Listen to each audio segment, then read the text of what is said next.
Hello welcome. आज हम पढ़ेंगे कि हम किसी ऑर्बिटल के अंदर नोड को कैसे कैलकुलेट करेंगे।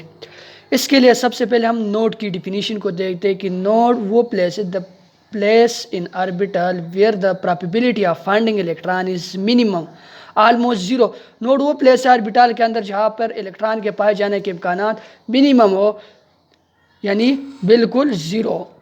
और इसका जो अपोजिट टर्म यानी जहाँ पर इलेक्ट्रॉन की प्रोबेबिलिटी मैक्सिमम होती है ऑर्बिटल के अंदर, उसे हम बोलते हैं एंटी नोड। हमारे पास दो तरह के नोड होते हैं। Node are further two types. एक को हम बोलते हैं रेडियल नोड और दूसरे को हम बोलते हैं एंगुलर नोड। एक को हम बोलते हैं रेडियल नोड और दूसरे को हम बोलते हैं एंगुलर नोड। अगर कोई ऑर्बिटल हमें दिया हो उसमें हम टोटल नंबर ऑफ नोड को कैसे कैलकुलेट करेंगे, उसके लिए सबसे पहले एक सिंपल फार्मूला मैं लिखता हूँ। नोड को अगर मैं रिप्रेजेंट करूँ कैपिटल एन से तो ये बराबर होगा n-1। इसके अंदर ये जो n है ये है principal quantum number. Principal quantum number हमें बताता है नंबर ऑफ शेल के बारे में, कितने नंबर ऑफ शेल है किसी भी एलिमेंट के अंदर। इसके बाद अगर हम total number of node calculate कर लेंगे, टोटल नंबर ऑफ नोड के बाद हमारे पास उसमें यार तो वो रेडियल नोड होंगे या वो एंगुलर नोड होंगे। तो ये जो एंगुलर नोड होते हैं ये बराबर होते हैं, एंगुलर नोड को अगर हम में ए एन से डिनोट करते ये बराबर होते हैं एजीमुथल क्वांटम नंबर के। और वो एजीमुथल क्वांटम नंबर हर एक ऑर्बिटल के लिए हमें पता है कि वो क्या है, फिक्स है। वो एस ऑर्बिटल के लिए बराबर होते 0, पी के लिए 1, डी के लिए 2 एंड एफ के लिए 3। एंगुलर नोड हर एक ऑर्बिटल में क्या होते हैं, फिक्स होते हैं। यानी अगर एस ऑर्बिटल है उसके अंदर एंगुलर नोड कितने होंगे, 0 होंगे। पी के अंदर 1, डी के अंदर 2 एंड एफ के अंदर 3 के बराबर होंगे। और हमारे पास जो ये रेडियल नोड है, रेडियल नोड जिसको मैं रिप्रेजेंट करूँ आर एन से, रेडियल नोड बराबर होते हैं n-1 - ये वाला फार्मूला जो है ये रेडियल नोड का है और ये जो है हमारे पास एंगुलर नोड के लिए फिक्स है। और टोटल नंबर ऑफ नोड हम इस फार्मूले से क्या करते हैं, फाइंड आउट करते हैं। अभी अगर हमारे पास कोई ऑर्बिटल दिया हो, for example 1s orbital 1s है और इसमें आपसे पूछता है कि इसके अंदर टोटल नंबर ऑफ नोड कितने हैं, एंगुलर नोड फिर पूछेगा और उसके बाद रेडियल नोड कितने हैं। अगर सबसे पहले मैं इसके लिए टोटल नंबर ऑफ नोड को मालूम करूँ, वो बराबर होते इस फार्मूले के अंदर n is equal to n-1। n यहाँ पर क्या है, प्रिंसिपल क्वांटम नंबर 1 है, यानी नंबर ऑफ शेल कितने हैं, एक शेल है। 1 - 1 इज इक्वल टू 0, यानी 1s ऑर्बिटल के अंदर टोटल नंबर ऑफ नोड कितने, 0 है, कोई भी नोड नहीं है। इस फार्मूले से हमें फाइंड आउट हो गए। इसके बाद अगर कोई दूसरा ऑर्बिटल हो 2s हो, केस के अंदर नंबर ऑफ नोड मालूम करो, तो उसी फार्मूले के अंदर उसी तरह n is equal to n-1। n यहाँ पर प्रिंसिपल क्वांटम नंबर कितने, 2 है, यानी total number of shell 2 - 1 is equal to 1। हमारे पास नोड आ गए 1, टोटल नंबर ऑफ नोड कितने 1 है। और अभी आपसे पूछा जाए कि ये 1 जो नोड आ गए ये एंगुलर नोड है या रेडियल नोड है। इसके लिए सबसे पहले हम क्या देख लेंगे, एंगुलर नोड को देख लेंगे। एंगुलर नोड वाला फार्मूला ये है, उसमें अगर हम एस को देखेंगे, इस एस को देखेंगे और यहाँ पर एस को यानी एजीमुथल क्वांटम नंबर, वो एस ऑर्बिटल के लिए इधर देख सकते हैं आप 0 है।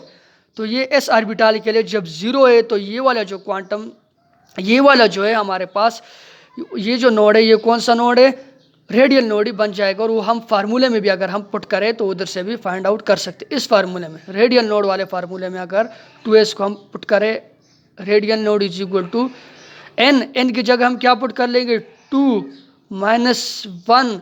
और ये वाला जो नोड है यानी क्या है, एजीमुथल क्वांटम नंबर वो 2s के लिए कितने 0 है, इज इक्वल टू 0। तो इधर से भी हमारे पास क्या आ जाएगा, रेडियल नोड 1 है, यानी 2s ऑर्बिटल के अंदर 2s शेल के अंदर टोटल नंबर ऑफ नोड कितने 1 है और उसमें एंगुलर नोड 0 है, रेडियल नोड हमारे पास कितने 1 ही है। इसके बाद अगर हम कोई और हमें दिया हो कि 3p के अंदर टोटल नंबर, इसके बाद अगर हमें कोई 3p ऑर्बिटल दिया हो और उसमें बताया कि इसके अंदर टोटल नंबर ऑफ नोड कितने हैं। तो सबसे पहले हम टोटल नंबर ऑफ नोड को कैलकुलेट करें। 3p के अंदर n is equal to n-1, यानी इधर यहाँ पर हमारे पास प्रिंसिपल क्वांटम नंबर 3 है। 3-1 is equal to 2। Total number of node 3p के अंदर 2 आ गए। इस पे भी हम देखेंगे बोथ एंगुलर नोड और रेडियल नोड। एंगुलर नोड को तो हम इधर से कैलकुलेट कर लेंगे कि वो p के लिए कितना है, 1 है। p के लिए 1 है, तो यहाँ पर हमारे पास एंगुलर नोड 3p के अंदर एक एंगुलर नोड हो जाएगा। तो बाकी एक ही रहेगा, तो हमारे पास रेडियल नोड होगा। लेकिन हम अगर फार्मूले में पुट करें, formula is equal to Rn, radial node वाला formula is equal to n-1 minus L 2-1 minus 1 is equal to 2 नहीं 3, सॉरी 3 है। 3-1 माइनस 1 इज इक्वल टू 1।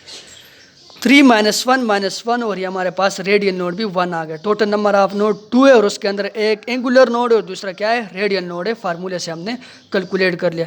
इसके बाद अगर कोई दूसरा ऑर्बिटल हो, 3D हो, 3D के अंदर टोटल नंबर ऑफ नोड, सबसे पहले हम उस फार्मूले से n इज इक्वल टू 3 है। 3-1 इज इक्वल टू 2। यहाँ पर भी 2 ही नोड आ गया। 3p के अंदर भी टोटल नंबर ऑफ नोड 2 है, और 3d के अंदर भी टोटल नंबर ऑफ नोड 2 है। लेकिन इसमें जो मेन चीज़ है वो एंगुलर नोड और रेडियल नोड का है। तो अब यहाँ हम देखेंगे कि रेडियल एंगुलर नोड कितने हैं किसके लिए, 3d के अंदर वो एजिमुथल क्वांटम नंबर, और इधर से d के लिए 2 होते हैं। रेडियल नोड यहाँ पर, एंगुलर नोड यहाँ पर कितने, angular node is equal to d के लिए एंगुलर नोड 2 है। टोटल नंबर ऑफ नोड 2 है, और वो एंगुलर नोड है ये। तो हमारे पास रेडियल नोड यहाँ पर कितने होंगे, 0 होंगे। तो हम फार्मूले में भी अगर पुट करेंगे तो फार्मूले से भी इसी तरह आएगा। Radial node is equal to n की जगह 3-1 और L एजिमुथल क्वांटम नंबर, यानी angular node is equal to 2। 3-3 is equal to 0। Radial node इधर से भी हमें कैलकुलेट कर सकते हैं कि 0 ही है, और एंगुलर नोड यहाँ पर 2 है। इसके बाद अगर डायरेक्ट आ जाए, 5f आ जाए, 5f के अंदर total number of node n is equal to n की जगह, स्मॉल n की जगह, प्रिंसिपल क्वांटम की जगह हम क्या पुट कर लेंगे, 5-1 इज इक्वल टू 4। 5f के अंदर टोटल नंबर ऑफ नोड 4 है। अभी हम देखेंगे कि रेडियल नोड कितने और एंगुलर नोड कितने। तो एंगुलर नोड हम इधर से कैलकुलेट कर लेंगे कि वो f के लिए क्या है, 3 है। Angular node is equal to 3। तो इधर से हम रेडियल नोड क्या आ जाएंगे, डायरेक्ट अगर हम कैलकुलेट करेंगे, 4-3 इज इक्वल टू 1। 5f के अंदर टोटल नंबर ऑफ नोड 4 है, उसके अंदर एंगुलर नोड 3 है, और रेडियल नोड कितने हैं, रेडियल नोड 1 है। तो इस फार्मूले से हमने कैलकुलेट कर लिया कि टोटल नंबर ऑफ नोड को हम कैसे कैलकुलेट करेंगे। उसके बाद रेडियल नोड, उसके बाद एंगुलर नोड। एंगुलर नोड हमें पता है कि वो क्या है, हर एक ऑर्बिटल के लिए फिक्स है, और वो बराबर होता है एजिमुथल क्वांटम नंबर के। डिफरेंट ऑर्बिटल अगर हम दिया गया हो, तो हम इस फार्मूले से और इस फार्मूले से हम किसी भी ऑर्बिटल के अंदर टोटल नंबर ऑफ नोड को कैलकुलेट करेंगे। Thank you for watching.